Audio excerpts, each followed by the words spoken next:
Bonjour à toutes et bonjour à tous, j'espère que vous avez passé un bon week-end. Je suis ravie de vous retrouver ce lundi 17 septembre et pour ce 17e jour du défi. Et aujourd'hui nous allons nous intéresser à une question qui risque de piquer un petit peu parce que aujourd'hui on va regarder ce que notre entourage proche, ce que nos proches pensent de nous, comment ils nous perçoivent. Je l'ai fait un petit peu avant et vous allez voir, c'est intéressant. Enfin, j'espère que ça va l'être, en tout cas pour vous. C'est riche d'enseignements en tout cas. On va attaquer tout de suite avec les signes de terre, à savoir les vierges, les taureaux, les capricornes. C'est le tarot de Marseille espagnol qui va s'y coller et qui va commencer à nous donner des éléments de réponse pour vous, pour que vous puissiez vous faire une idée de comment les autres vous perçoivent, votre entourage vous perçoit. Allez, je vais y arriver, c'est bon. Alors nous avons ici une reine de bâton à l'envers, ça commence bien. Alors ce que l'on va faire, c'est qu'on va quand même prendre les bons côtés aussi de la reine de bâton et on va quand même vous pointer du doigt les côtés négatifs puisque cette reine est à l'envers. Donc la reine de bâton, elle est intelligente, elle est pragmatique, elle a un bon sens de l'analyse, elle sait bien jauger les situations, elle est bien ancrée dans la vie matérielle et sociale, et donc du coup, elle sait agir en conséquence. Donc là, nous avons une personne à l'intelligence matérielle, à l'intelligence sociale aussi, et qui sait bien mener sa barque. Vous êtes vu comme quelqu'un, certes, de réservé au quotidien, mais affectueuse avec votre entourage très proche, avec votre famille. Donc, tout ça, c'est des bons côtés pour vous. À l'inverse, comme elle est à l'envers, donc on est quand même obligé de vraiment montrer que malheureusement pour vous, il y a aussi des personnes qui vous voient plutôt de votre mauvais côté, à savoir que votre réserve peut paraître pour de la froideur, voire de l'orgueil, et aussi que votre esprit d'analyse et votre pragmatique peut vous montrer comme quelqu'un de froid et de calculateur. Donc voilà comment vous pouvez être perçu et comme à la fois quelqu'un d'intelligent, mais peut-être de froid et calculateur. C'est malheureusement aussi comme ça que vous êtes perçu par certaines personnes. Donc il fallait quand même le souligner. On peut vous voir de deux facettes chez vous et il y en a une qui est peut-être pas celle que vous espérez que donner aux autres, mais pourtant c'est celle que vous laissez penser aux autres. On va passer maintenant au signe d'eau, à savoir les poissons, les cancers et les scorpions. Et on va regarder quelle est la carte ici qui va vous donner un élément de réponse pour voir comment les autres vous perçoivent. Ok, ici nous avons encore une carte à l'envers. C'est le Béline, j'ai pris le Gabriel Sanchez aujourd'hui pour changer un petit peu. Ici vous voyez comme il est à l'envers, on va venir pointer du doigt ici des relations dysfonctionnelles avec autrui. Ici on va vous dire que bien que vos racines, votre famille soit importante pour vous, très importante pour vous même, vous avez des difficultés dans la communication, dans le dialogue et dans la manière dont vous établissez vos relations avec votre famille justement. Ici, on va voir, hein, vous avez une maman poule et deux petits poussins qui sont très proches et il y en a un qui est un peu plus isolé. Eh bien, vous pouvez donner l'impression à certains d'être ce pauvre petit poussin isolé, donc mis à l'écart, de la même manière que vous pouvez vous-même vous retrouver isolé par rapport aux autres membres de votre famille. Ici, c'est un peu comme des clans. Et en fait, c'est un petit peu comme ça que l'on vous perçoit au quotidien dans votre entourage, comme quelqu'un qui favorise certains liens privilégiés avec certains et qui met complètement à l'écart d'autres personnes.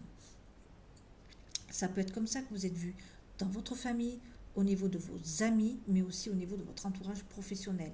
Ici, on vous dit que on ne vous voit pas très ouverte. Vous n'êtes pas quelqu'un qui donnait l'impression d'être dans le dialogue, dans la communication et dans l'échange ici. On vous voit assez fermé et assez fusionnel avec certains et quitte à ne pas laisser rentrer d'autres personnes dans votre cellule. Vous êtes un peu possessive ici, c'est ce que l'on va venir vous dire.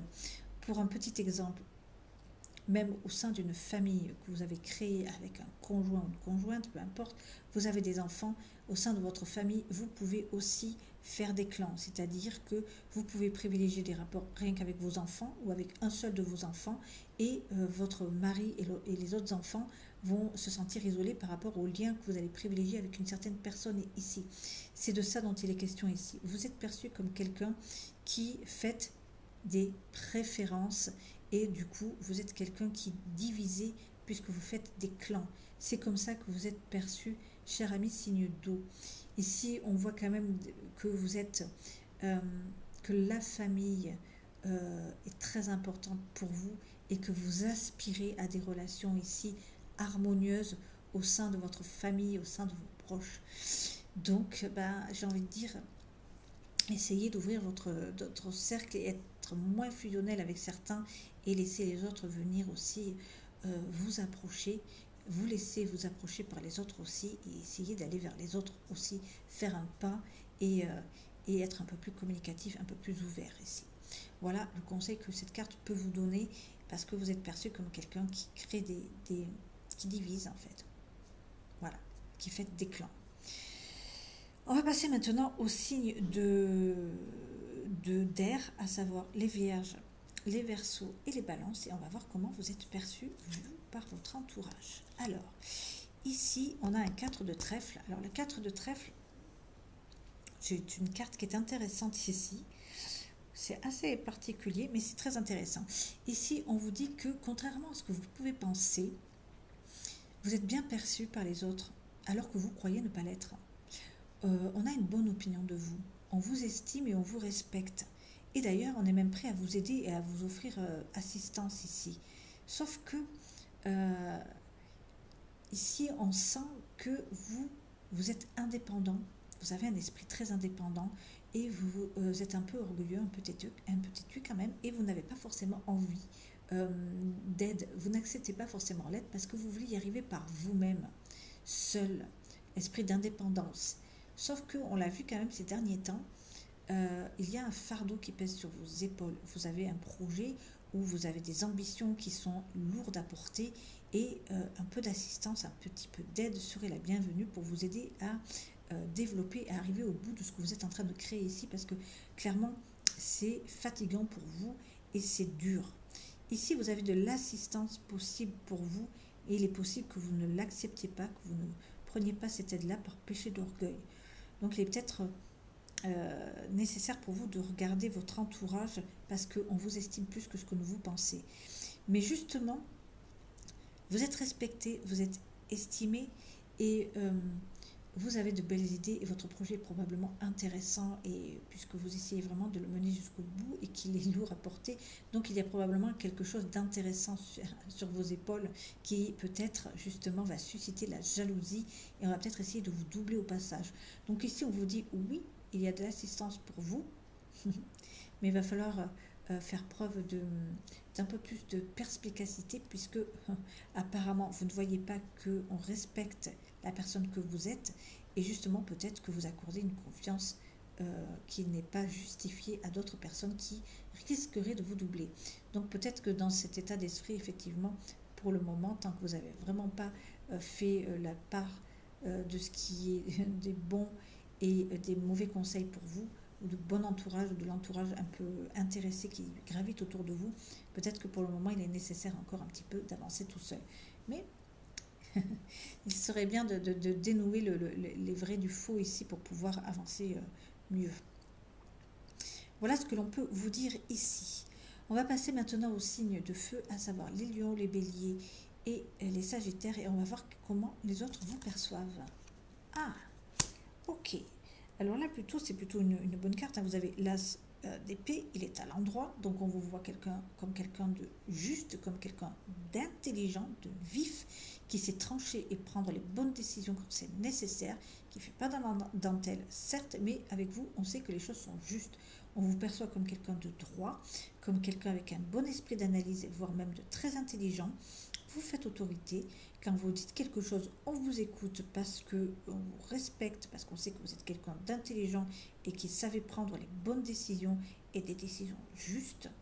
Vous avez aussi un esprit critique et parfois cela peut aussi faire peur à certaines personnes et peut-être refroidir certaines personnes qui ont peur d'être tranchées par votre épée tranchante, donc, et d'être un peu coupé, voilà. Donc vous pouvez faire peur parce que vous faites autorité ici. Donc c'est un petit peu le côté comment dire, charismatique chez vous, certes, mais en même temps vous pouvez aussi un peu effrayer les personnes par votre tempérament un peu tranchant ici et critique. Voilà ce que l'on pouvait vous dire pour vous, signe de feu. Ben, on a fini, on a fait le tour pour tout le monde. J'espère que vous allez vous retrouver là-dedans. C'est intéressant, c'est toujours très intéressant de voir ça. Et demain, on verra quelque chose de plus sympathique, j'espère. Je n'ai pas encore regardé le thème de demain. J'aime bien le découvrir avec vous. Et voilà. Je vous souhaite une bonne fin de matinée. Je vous dis à ce soir à 17h30 pour un petit direct et avec des petits messages.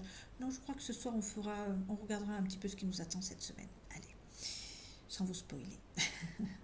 Je vous dis à tout à l'heure. Je vous embrasse.